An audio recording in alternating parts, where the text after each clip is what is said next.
Hello everyone and welcome back to TowerGate. It is day 171, Wednesday, August the 23rd, 2017. I'm pretty sure that's correct. So I do get a little bit confused sometimes on what day it is, you know. Just wanted to comment on yesterday's video. As most of you know, that video wasn't uploaded until almost 8:30 p.m. And what happened there is I got up for work on Tuesday morning, and of course I upload the videos overnight while I'm sleeping. So I got up the following morning and my internet connection was down. So I have Time Warner. We have one cable company around here. You either have Time Warner or you have nobody. So anyway, I have Time Warner, and about 2 or 3 times a month I do lose my cable for whatever reason. And this morning I woke up and it was out. So it did end up fortunately getting the video uploaded, but I was not able to publish because I had no connection to the internet to click the publish button. So anyway, I had to go on to work, and then when I got home this evening around 8:30, I clicked the publish button and it went live. So you know, that's why the video didn't come up till 8:30 Tuesday night instead of in the morning before I leave work. So anyway, that's what happened yesterday. Hopefully that will not happen today, and you're getting Wednesday's video in the morning the way it normally is. So my apologies for that, but I'm sure we'll all survive. Okay, let's get right on to the news of the day. How about that? Let's see. Well, I told you yesterday in the video that the Reverend Rotten had started a new organization called Onward Together, which she had funded to begin its operation. She funded it with $800,000. Of course, we talked about where that money may have come from. And so I told you I'd go take a look at that site. You know, you guys got to check out this website. You know, it's the most unappealing, uninteresting, whatever the word is, basic, low budget, boring, uninformative website you've ever seen. It's just like a white background, has 2 links that you can click on. There's just nothing to it. I mean, it's a really basic. It looks like the first draft of a really basic design for a web page that, you know, a first quarter web designer or student would be doing. It does not look anything like what you would expect someone with Hillary's money. You know, you can assume she could afford a really good, you know, webmaster, web programmer, web page builder. But man, it's just really lame. I mean, just take a look at it. Just type into Google "Onward Together," and it'll be the first thing that pops up there. Just click on it, look at the website. It's really, really basic and unattractive, uninteresting, boring. It's just horrible. And it's got one link that you click on it, and it gives you, you know, some propaganda. That's not even very good, not even very well done. I mean, it's just, and my take on the website, just spending a few minutes looking at it, clicking on a few things. The only purpose of that website is to get your email address. That is it. That's the only purpose of this website for the Reverend Rotten's Onward Together website, is to get your email address. It's the main focus of the page. Of everything else, little link here, little click here, little word here, little word there. Big right in the center of the thing, big full thing, your email address. That's what they want. She wants your email address. Why? So that she can send you emails begging for money. Because now the Clintons can't get their money from big donors because she can no longer offer bribes or payoffs for their bribes. She no longer has any political power. And so she has to steal from you directly. So now she's going to see how much money she can steal from people on a one-by-one basis before she dies. And unfortunately, she'll probably steal a lot. So if you want to donate to the Reverend Rotten, there you go. But if you click on this one link there where it tells you what this Onward Together is all about, it says what the motto is for Onward Together. And the motto is resist, insist, persist, and enlist. Right out of the school of Karl Marx. Right out of the school of Karl Marx. If you ever wondered if Hillary Rotten Clinton, the Reverend, was a Marxist. This should remove any doubt. She's tried to cover it up pretty well for many years, but there's just no doubt about it. Hillary Rotten Clinton is a Marxist, as was Obama. That's why they get along so well, and most of their friends.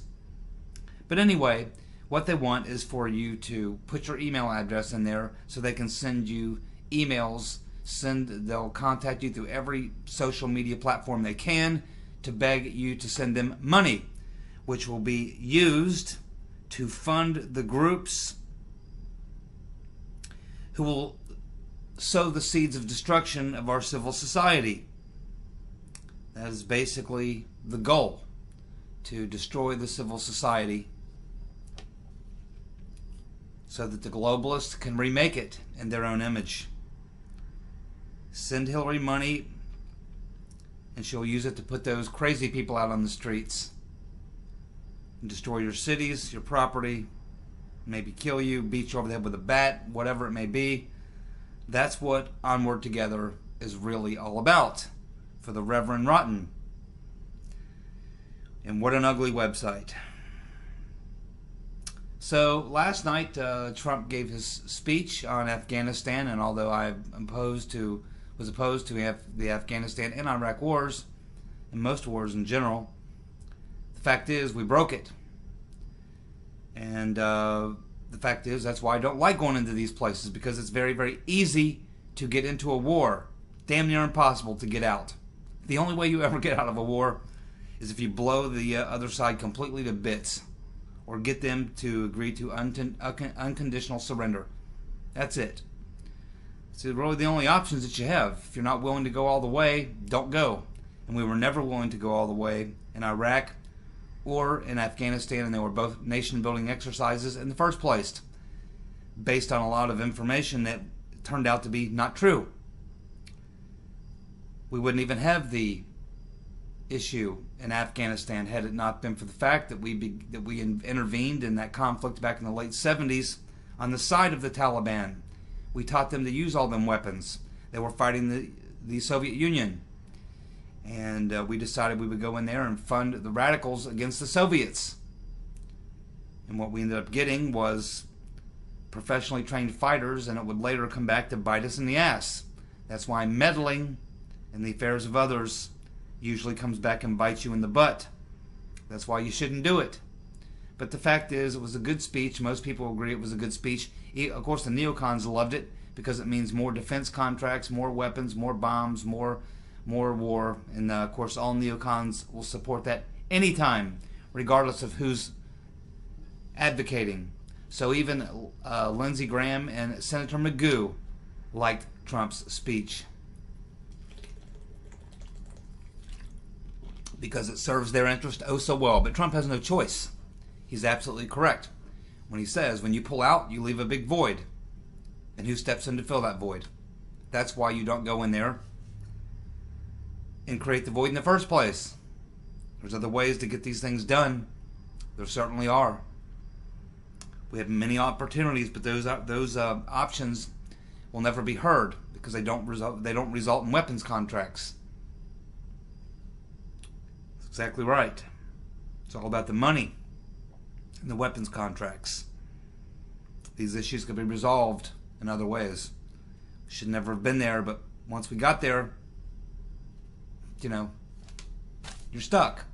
Trump inherited a lot of bad mojo, a lot of bad voodoo from other former presidents going back many, many decades, doing the best he can.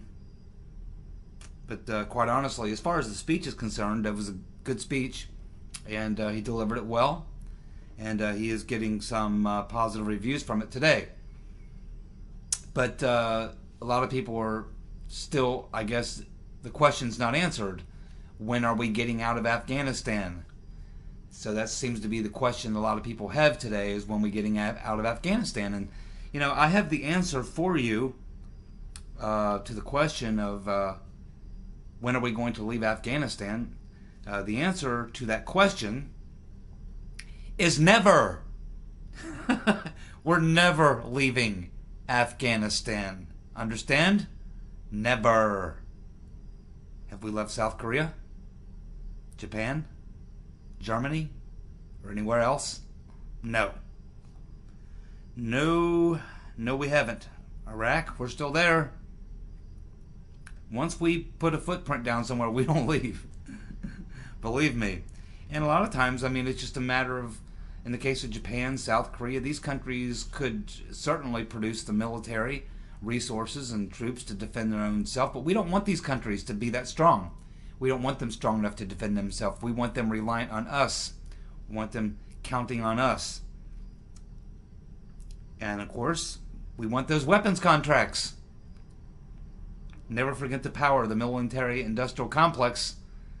Next to the bankers, they're probably the most powerful group of people in the country. And they always get what they want. So we will never leave Afghanistan, not in my lifetime. Probably not in most of yours. Viewing this video, will not be leaving Afghanistan anytime soon. There's pipelines, there's poppies, and gypsum. Lots of gypsum. Can't live without that. Very, very hard to find gypsum. It's a natural product, and it's a very important product. In fact, if you've ever had any cement poured, if you've had a patio poured, you know how important gypsum is, because gypsum is what makes concrete work. It is the glue. It's the Mother Nature's glue. It's hard to find. It's rare. It's a rare thing. Only certain places in the world where you can get it, harvest it, and one of them places is Afghanistan. They have plenty of it. That's why, if you ever wonder why you get a little patio poured, 8x12 patio poured or something like that of concrete, and the cement mixer rolls up and pours that for you. I guess it's about what? It's 12 to 16 yards of concrete, and then it gives you a $1,500 bill. Well, that $1,500 to pour that little 8x12 slab of concrete is not because the aggregates are expensive. That's the rocks. It's not the sand. It's not the water.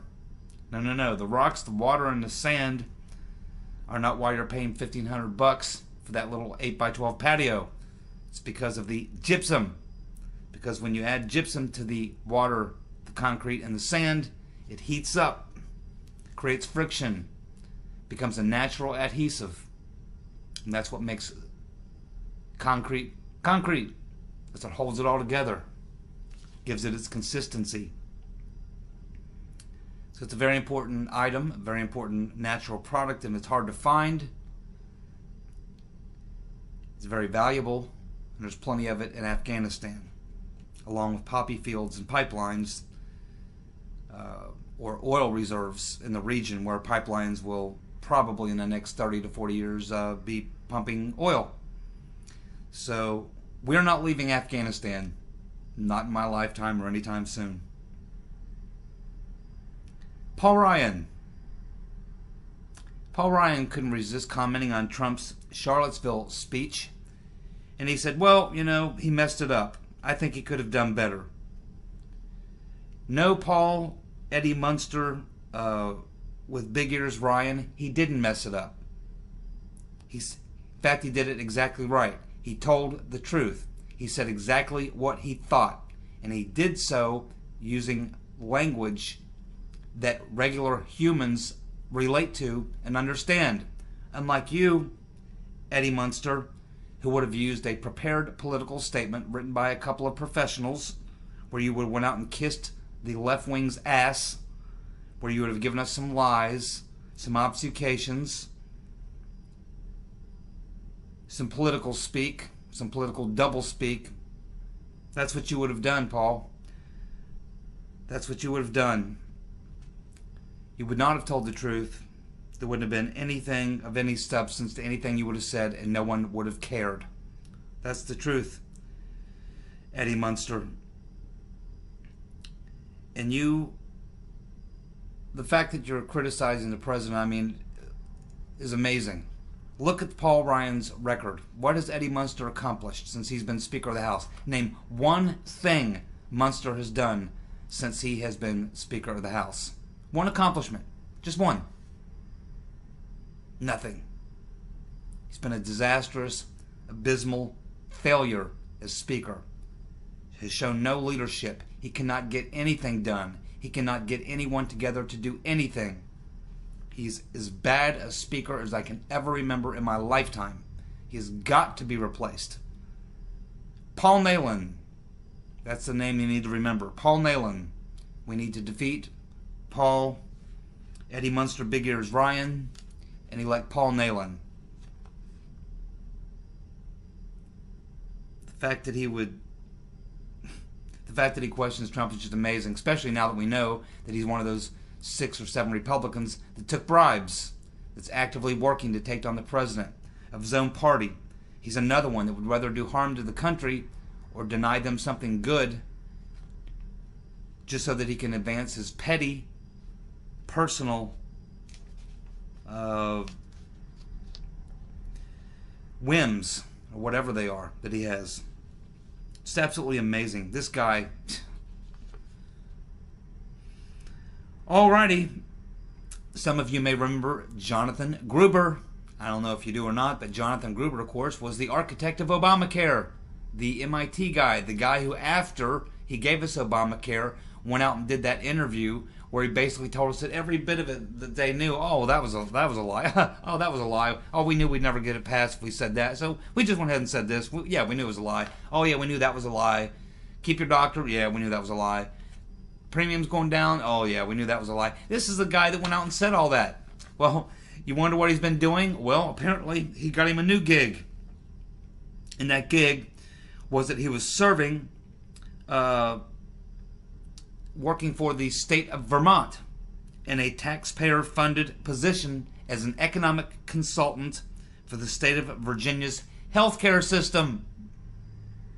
But it turns out that he was doing some double and overbilling, and they caught him. Yes, they caught him overbilling.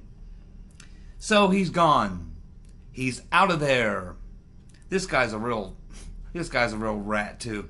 He really is. You can just tell. I mean, I just can't believe they hired this guy. He gives us Obamacare, comes out and tells us it was all lies, and then the state of Vermont says, yeah, let's hire that guy. Yeah, to help us with our healthcare system. Oh, man, you just can't make this stuff up. So anyhow, Mr. Gruber, after a lengthy investigation, they have finally determined that he was fraudulently overbilling the state of Vermont taxpayers, taxpayer money. So it looks like he is gone. Not only that, but he was supposed to receive $400,000 in compensation, but of course they are not going to pay him the remaining money. Normally, if you're like a consultant or something like that, even if you get fired, they actually do pay you all the money they said they would pay you. Not in this case. In this case, he is not going to receive the remaining balance of the money he was promised. They're saying, you're done and you ain't getting paid. In fact, they'll probably come and get the money they've already given him back. What a slime ball. Jonathan Gruber, you're out of there. Okay, townhall.com. Boy. Investigators probing whether Debbie, what does she say now? What does she do now? Blabbermouth Wasserman Schultz, arrested IT aides, sold sensitive data to foreign intel agencies. I'm not sure of the original story, but this is what's being reported in townhall.com. It's exactly what I suggested. It will be hard for me, as I said, to imagine that the Pakistani intelligence knows that they've got this Pakistani family here, that they have got access on the inside to American politicians, and including politicians on the Intelligence Committee. They got access to all this information. It would be just nearly impossible for me to believe that someone in Pakistani intelligence would want to have a talk with these people. Say, hey, you guys are got a good gig there. You know, you're on the inside. You got access, all this access. You know, we could help you out with some things. We know you like money. I mean, it's just the fact that, you know, again, this shows you how incompetent these politicians really are. I mean, you would never put a person like that in this position. And as far as we know, we've never even heard, I asked the question weeks ago, I've never even heard whether or not the Awans had to have a security clearance. How did they ever get a security clearance? But anyway, being reported, townhall.com, investigators probing whether Debbie Wasserman Schultz, arrested IT aides, sold sensitive data to foreign intelligence agencies. Of course they did. Morons. Federal authorities are investigating if sensitive data may have been sold to Pakistan or Russian intelligence. That makes it even more interesting. Russian intelligence. Investigators excuse me, have found valuable government data that is believed to have been taken from the network and placed on the off-site servers, setting off more alarms. Over 80 offices were compromised, including members of the Intelligence Committee. Awan had complete access to lawmakers' emails, calendars, hearing notes, memos, and emails. Awan had access to the DNC as well. Excuse me, having a rough time.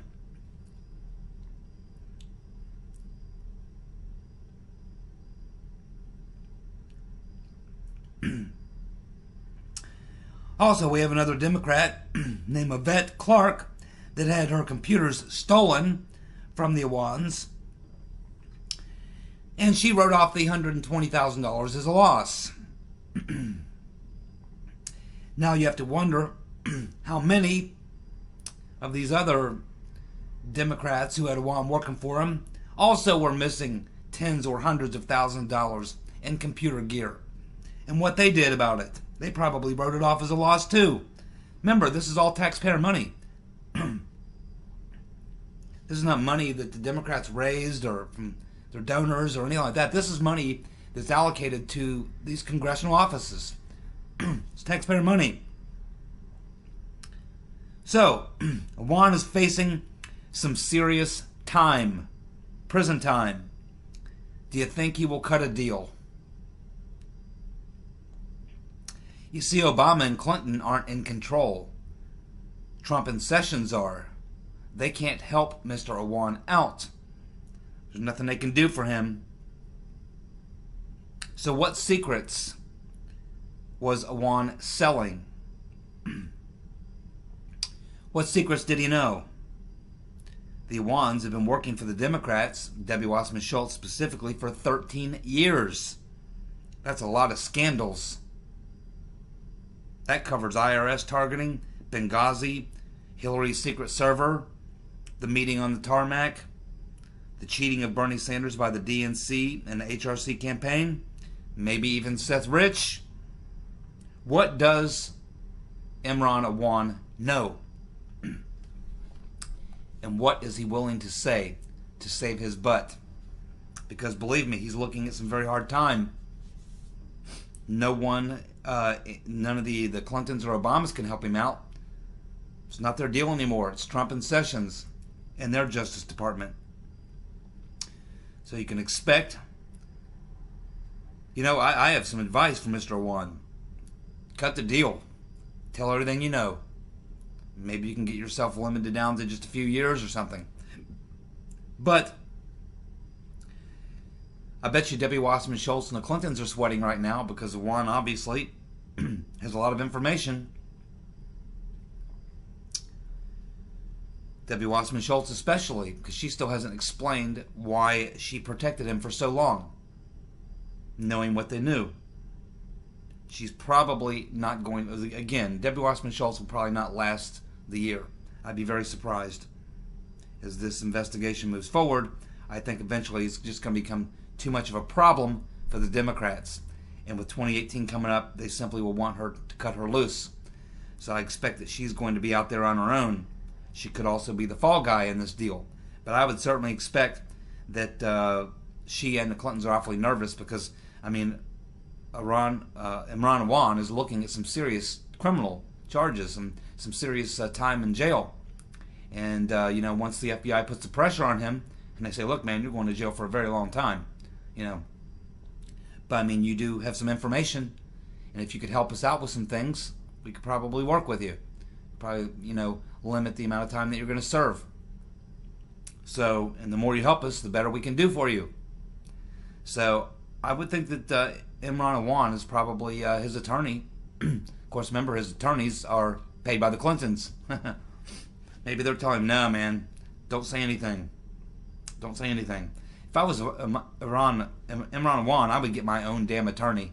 I wouldn't want the Clintons' attorney representing me, knowing good and well he'll be looking out for the interest of the Clintons and Debbie Wasserman Schultz and the DNC and the Democratic Party. They're not looking after his interest. They just want to find out what he knows. And probably, I assume at some point, will make sure that he never sees the inside of a courtroom, one way or another. Now, the Clintons and their lawyers will probably try to cut a deal. That's what they're going to do. They're going to try to get their high-priced lawyers to negotiate some sort of a deal. But again, you're talking about Trump's people, Sessions. It's not their friends up there anymore. The decision makers and Uncle Bob has nothing to do with this. So, I mean, we'll see how they play it, but I honestly believe that Awan, in the end, probably will end up talking, would be my guess. But do you think Uncle Bob and the Reverend Rotten will look into this?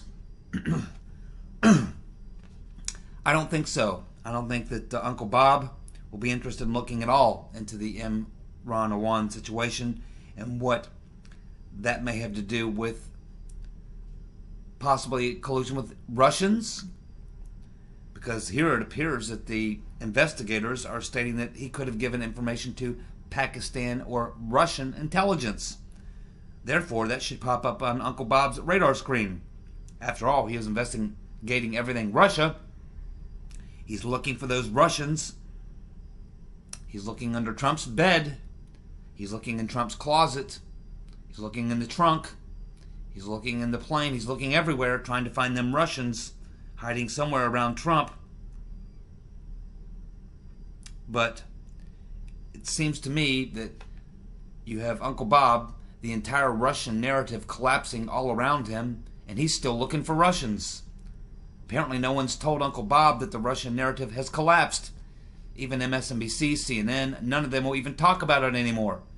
They don't care. It's disappeared completely, like in one day. Went from being this huge story, this important story, next day, boom, it's gone. Vanished, vaporized. But Uncle Bob still looking for them Russians. You know, Uncle Bob, if you really wanted to get to the bottom of this, and you really wanted to find out what the Russians were really involved in or not, and really get to the truth of the issue, look at the servers. Look at the servers. Look at the DNC servers, Uncle Bob. There's where you can either end your investigation or actually take it into a direction it needs to go. Everything that you really need to know to even pursue an investigation about what you're trying to do, Uncle Bob, is all on those DNC servers, which you apparently have no interest in looking at. Which tells us a lot, Uncle Bob, about what your real goal is. We also have Julian Assange now telling you that he's got the evidence that the Russians never hacked it. Do you think that Uncle Bob is interested in going over and having a talk with Julian Assange? It's not like he's going anywhere. He's in the embassy. He can't leave. Can't get away, Bob. All you got to do is walk in there with some of your investigators and say, hey, I heard you got some evidence that proves that the Russians never hacked the DNC servers. We'd be interested, if you won't show us the evidence, maybe tell us about that evidence. But I'm sure if he wanted it, he could get it. It's pretty obvious what Uncle Bob's mission is and what it's all about. It's certainly not about getting the truth about what happened in the 2016 elections, Russian collusion, Russia-Trump collusion. It's about none of these things. The only thing this entire thing is about is to drag Trump through the mud, to distract him from being able to accomplish his agenda, just to keep throwing mud against the wall and seeing what sticks. And after taking as long as he can possibly take with his investigation, At the end of the day, he's just going to come out and say, well, we've determined that the Russians are involving themselves in meddling in our business, and we really need to get after them Russians. I suggest we hit them with some really hard sanctions. We need to really get after those Russians. That's all this is going to be at the end of the day. It's just another attack on the Russians, blaming the Russians, going after Putin, and doing everything they can to discredit Trump along the way and create problems, distract him from being able to accomplish his agenda, and give Democrats and pundits something to talk about every day. A fallacious, salacious rumor. A lie. Of course, now they found a new lie to pontificate about. And when that goes away, they'll dig up another one. Because they've got the Onward Together. The Reverend Rotten and her friends are going to make sure, because they're going to resist, insist, persist, and enlist. That's right. That's exactly what they're going to do. So my message to you, Mr. President, if you're watching my video, is that I know after the election you thought, Hillary's had a kind of a tough time. Clearly she's not in that good of health. Let the old hag spend her last few years crying about the election loss, writing books that no one will ever buy or read, making up excuses no one cares to hear anymore.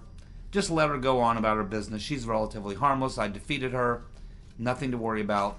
Let's just let Hillary off the hook. No, absolutely not. In fact, this, Mr. President, should tell you that Hillary has no intention of backing off, of shutting it down, of going away, of getting on with her life. Not at all. She's going to dedicate every last moment of her miserable life. Her last waking breath will be spent trying to destroy you, Mr. President. She will never get over the fact that you defeated her, and she is going to expend every penny she's got, every penny she can steal, do everything she possibly can, working with her friends, Mr. Soros, Obama, and all the rest, to destroy you. My message to you, Mr. President, don't hold back. Drop everything you got. Clinton Foundation, the emails, hit Hillary with millions of dollars in fines over the Clinton Foundation, along with her pervert husband. Throw her ass in prison, regular population prison like everyone else, till the day she dies. Make sure that she dies in prison in an orange jumpsuit. We want to see Hillary perp-walked, taken away, and leg chains. Just like so many other people who've compromised intelligence. Even people who did so by accident, who did far less than the Reverend Rotten. Do not cut her any slack, Mr. President. Not a bit. She's out to take you down. Do not hold back. Take her down, Mr. President. Mr. Sessions, you've got the evidence. We're assuming you have some balls. Take her down. She's a criminal. Take her down before she can do any more harm. Thank you for tuning in. This is TowerGate, day 171, Wednesday, August the 23rd, 2017. Thank you so much for tuning in. Hopefully you'll get this video in the morning when you should. And I'll be back tomorrow, and we'll see what shoe drops next. Thank you so much for tuning in and being a part of the channel. Appreciate it. You guys have a good night. Bye.